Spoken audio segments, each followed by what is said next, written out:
దాన్ని ప్రధానంగా తీసుకొని పేదల కోసం మంచి కార్యక్రమాలు కొన్ని చేసినాం. కాంగ్రెస్ జమానాలో 200 రూపాయల పెన్షన్ ఉంది. మేమందరం 2014లో తెలంగాణ భవన్లో కూర్చున్నాం. ఎలక్షన్ ప్రణాళిక రాస్తా ఉన్నాం. నేను అధికారంలో ఒక మాట అడిగిన, ఎందుకు ఇస్తాం మనం పెన్షన్లు, ఎందుకు ఇవ్వాలి అని. అసలు పెన్షన్ ఎందుకు ఇవ్వాలా, దానికి ఏమైనా అర్థం పరమార్థం ఉన్నదా, లేక ఊరికే తమాషాకి ఇస్తామా అని అడిగిన. మీ ఉద్దేశం ఏంటి సార్ అన్నారు. ఉద్దేశం ఏంటంటే సమాజంలో అనుకోకుండా కొంతమంది విధివంచితులు అవుతారు.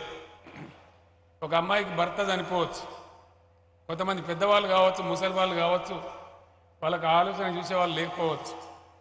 ఈరోజు బాగున్నాం మనం అందరం, ఒక యాక్సిడెంట్ అయితే ఒక కాలో చేయకపోవచ్చు, మనం కూడా అంగవైకల్యం ప్రాప్తించవచ్చు.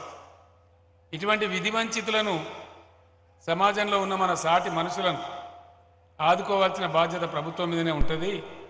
అటువంటిప్పుడు 200 ఇస్తే ఏం సరిపోతుంది అంటే, మీరు ఏం కోరుతున్నారు సార్ అన్నారు. ఎవరికైతే మనం పెన్షన్ ఇస్తున్నామో వాళ్ళు కనీసం బిర్యానీ తినకుండా మంచిదే, కానీ పప్పు పులుసో 2 పూటలు తినేయాల వాళ్ళు, కొన్ని మోతాదు లేకుండా చెప్పినాం. వాళ్ళు అన్ని లెక్కబెట్టి 600 రూపాయలు ఇస్తే సరిపోతుంది సార్ అన్నారు. నేను చెప్పిన ఈ పేదవాళ్ళకనే మనకు కొసరి అవసరం లేదు, దాన్ని 1000 రూపాయలు పెట్టమని చెప్పినాం. అట్లనే మళ్ళీ సంపద పెరిగింది, రెండో టర్మ్కి వచ్చేటప్పటికి దాన్ని 2000 రూపాయలు చేసుకున్నాం. ఈరోజు నేను మీకు అందరికీ సంతోషంగా మనవి చేస్తా ఉన్నా. మొన్ననే ప్రకటించినాం హైదరాబాద్లో, ఈసారి గెలిస్తే ఆ పెన్షన్ మొత్తాన్ని 5000 రూపాయలకు తీసుకొని పోతా ఉన్నామని మనవి చేస్తా ఉన్నా.